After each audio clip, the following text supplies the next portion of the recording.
সুপ্রিয় দর্শক শ্রোতা ভাই বোন, আমাদের জীবনে এমন কিছু সময় আসে যখন দেয়ালে পিঠ থেকে যায়, যখন আমাদের নির্দিষ্ট চাওয়া পূরণ করা ছাড়া আর বিকল্প কোনো পথ সামনে খোলা থাকে না। এ ধরনের পরিস্থিতিতে আল্লাহ রাব্বুল আলামিনের কাছে আমাদের মনের একান্ত কামনা বাসনাগুলোকে পূরণ করবার জন্য একটি বিশেষ পথ বাতলেছেন আমাদেরকে প্রিয় নবী সাল্লাল্লাহু আলাইহি ওয়াসাল্লাম, আর সেটি হলো ইসমে আযম। ইসমে আযম মানে হলো মহান নাম। আল্লাহ রাব্বুল আলামিনের এই ইসমে আযম তথা মহান নামের মাধ্যমে কোনো কিছু চাওয়া হলে তিনি সেটা পূরণ করেন। এই নামের মাধ্যমে আল্লাহকে ডাকা হলে তিনি সেটাকে সাড়া দেন। এ মর্মে নবী আলাইহিস সালামের অনেকগুলো হাদিস রয়েছে।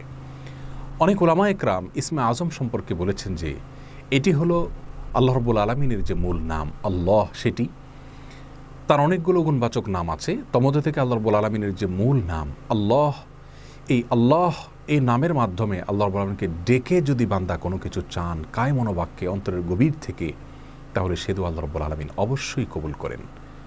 এজন্য কোনো কিছু আল্লাহ রাব্বুল আলামিনের কাছে চাওয়ার আগে যদি আল্লাহ বলে ডেকে ভালোবাসা থেকে, আস্থা থেকে, ভরসা থেকে, কায় মনোবাক্যে দীনতাহীনতার সাথে আল্লাহকে ডেকে যদি কেউ দোয়া করেন, তাহলে সে দোয়া আল্লাহ রাব্বুল আলামিন ফিরিয়ে দেন না।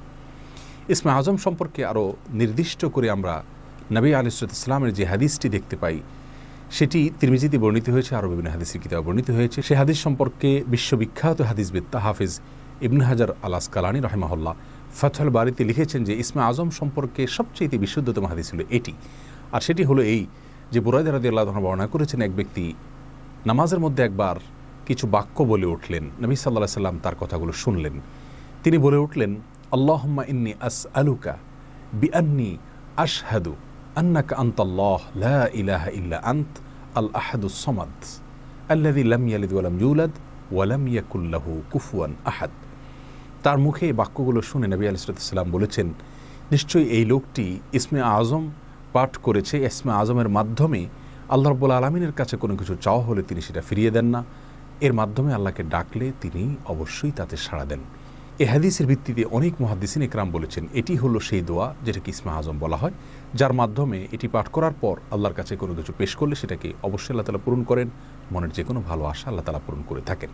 দোয়াটি আবারও বলছি, আল্লাহুম্মা ইন্নী আসআলুকা বিআন্নী আশহাদু আন্নাকা আনতাল্লাহ লা ইলাহা ইল্লা আনত আল আহাদুস সামাদ আল্লাযী লাম ইয়ালিদ ওয়া লাম ইউলাদ ওয়া লাম ইয়াকুল লাহু কুফুয়ান আহাদ। যার অর্থ হলো, হে আল্লাহ, আমি আপনার কাছে প্রার্থনা করছি এ মর্মে যে, এই জন্য যে, এই ভিত্তিতে যে আমি সাক্ষ্য দেই আপনি আল্লাহ, আপনি ছাড়া সত্যিকারের কোনো মাবুদ নেই, আপনি কারো মুখাপেক্ষী নন, আপনি একক, এবং আপনি কাউকে জন্ম দেননি, আপনাকেও কেউ জন্ম দেয়নি, এবং আপনার সমকক্ষ আর কেউ হতে পারে না। এই বাক্যগুলো পাঠ করে আল্লাহ রাব্বুল আলামিনের কাছে কোনো চাওয়া পেশ করলে তিনি অবশ্যই সেটি পূরণ করেন।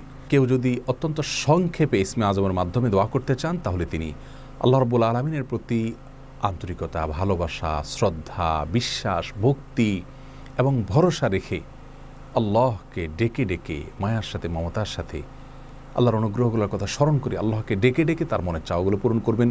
এটা হবে ইসমে আযমের সবচেয়ে ছোট ভার্সন।